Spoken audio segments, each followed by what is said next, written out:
Manne quotidienne d'aujourd'hui, jeudi 26 septembre 2024. Thème: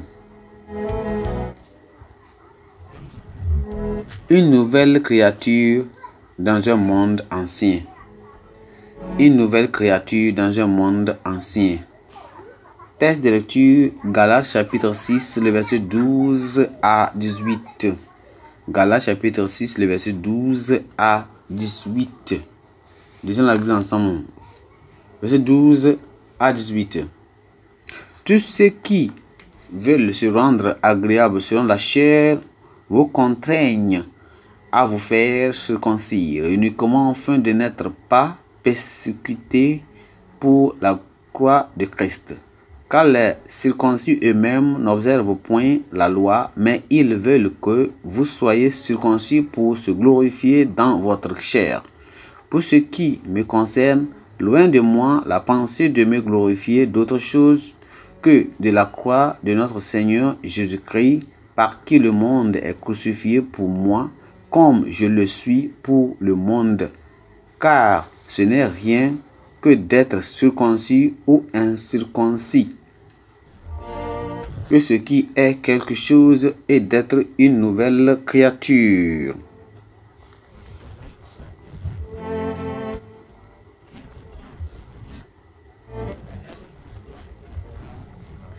Paix et miséricorde sur tous ceux qui suivront cette règle et sur l'Israël, ton Dieu, l'Israël de Dieu. Que personne désormais ne me fasse de la peine, car je porte sur mon corps les marques de Jésus. Frères, de la grâce de notre Seigneur Jésus-Christ soit avec votre esprit. Amen.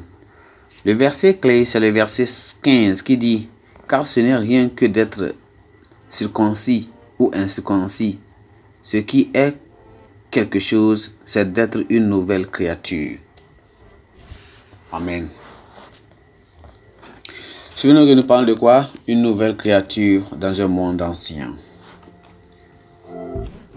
Ceux qui ont étudié l'évangile ou bien l'église primitive affirment qu'en raison des persécutions subies par les membres, ceux-ci étaient méfiants quant à l'admission de nouveaux visages en leur sein et voulaient écarter les faux frères, comme l'apôtre Paul décrit les 5e colonnes de l'Église. On dit que les croyants ont mis au point de nombreux moyens d'identifier les vrais chercheurs de salut.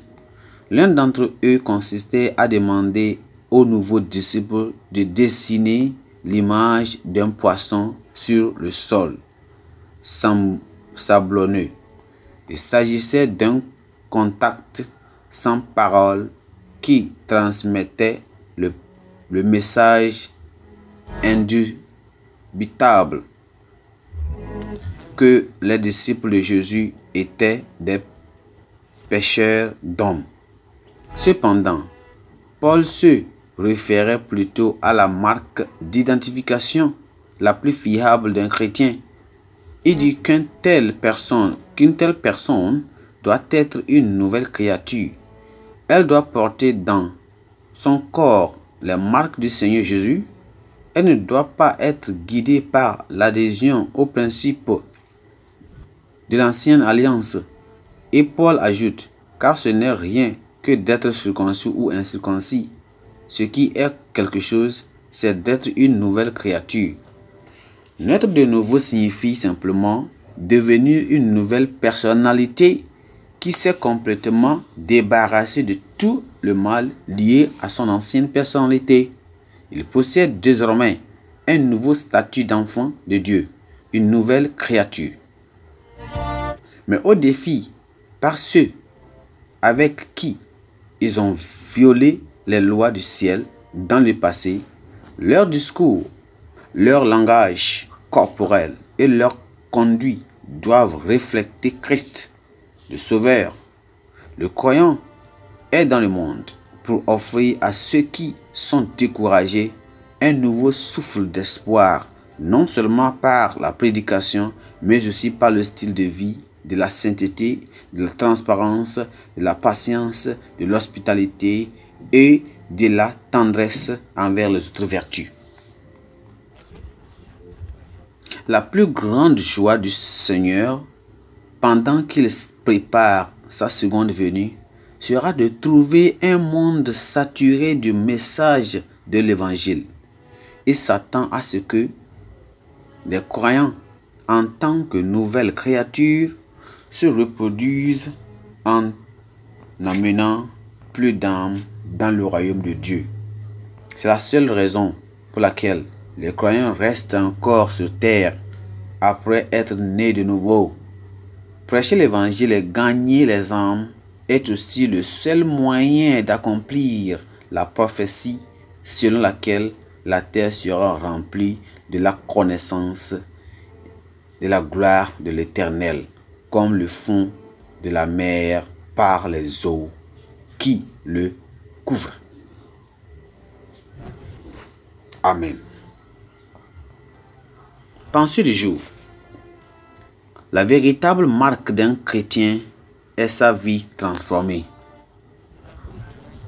La véritable marque d'un chrétien est sa vie transformée.